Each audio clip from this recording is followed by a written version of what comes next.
लोकसभा पराभूत झालेले किंवा संधी न मिळालेल्या अनेकांना विधान परिषदेवर घेतलं जाण्याची सध्या चर्चा आहे। सत्ताधाऱ्यांसह विरोधकांकडून आगामी विधान परिषद निवडणुकीत कोणाची वर्णी लागू शकते पाहूयात।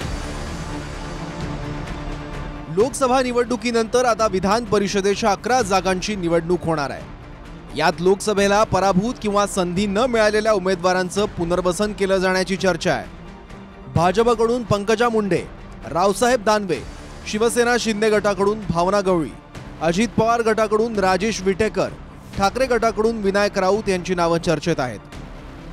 भाजपकडून जी नावं पुढे येत आहेत त्यात मराठा, धनगर, ओबीसी या तिन्ही घटकातल्या नेत्यांना संधी देऊन आगामी विधानसभेचं गणित साधलं जाईल अशी चर्चा आहे।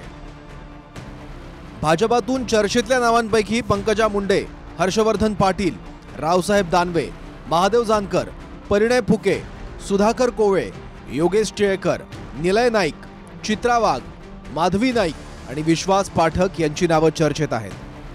अजित पवार गटाकडून राजेश विटेकर आणि संजय दौंड यांचं, शिंदे गटाकडून भावना गवळी आणि नीलम गोऱ्हेंचं, शरद पवार गटाकडून शेकापचे जयंत पाटील, ठाकरे गटाकडून विनायक राऊत, मिलिंद नार्वेकर आणि वरुण सरदेसाई, तर काँग्रेसकडून वजाहत मिर्झा, प्रज्ञा सातव, नसीम खान, माणिकराव ठाकरे आणि संध्या सव्वालाखे यांची नावं घेतली जात आहेत। विधान परिषदेच्या 11 आमदारांचा कार्यकाळ पुढच्या महिन्यात संपणार आहे।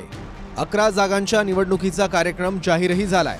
12 जुलैला मतदान होणार असून त्याच दिवशी निकालाचं चित्र स्पष्ट होणार आहे।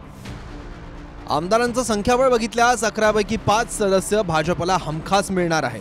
शिंदेंच्या शिवसेनेला 2 तर अजितदारांच्या राष्ट्रवादीचेही 2 सदस्य संख्याबळानुसार विजयी होतील आणि मवियाकडे 2 आमदारांचं संख्याबळ आहे।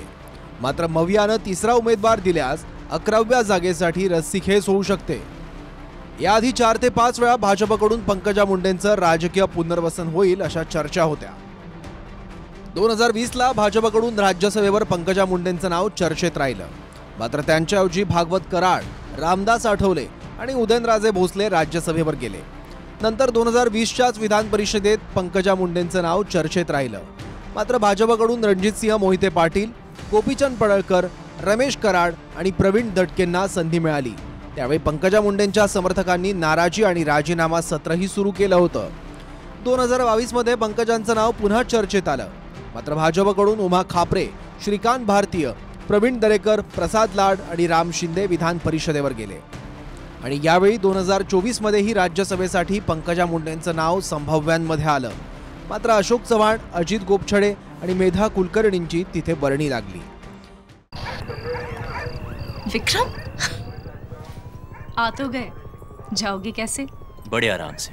देखिए ये देश हेलो, मैं आ रहा हूँ और हाँ, भगा कर ले जाऊंगा। सिक्योरिटी! भैया, भाग गई, पकड़ो उनको। हेलो, बोला था ना, भगा कर ले जाऊंगा। विक्रम! एक हिंट तो देते? हिंट? बड़े आराम से। या सर्व वेळेस पंकजा मुंडेंचं नाव चर्चेत असूनही नंतर मागे पडलं।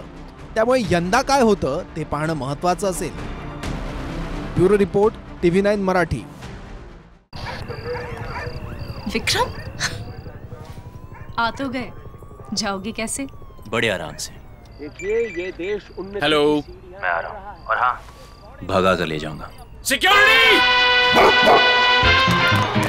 भैया, भाग गई, पकड़ो उनको। हेलो, बोला था ना, भगा कर ले जाऊंगा। विक्रम! एक हिंट तो देते? हिंट? बड़े आराम से।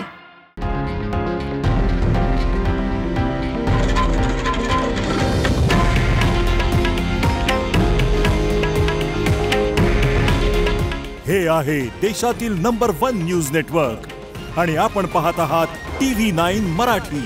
काळजी तुमची, हित महाराष्ट्राचं।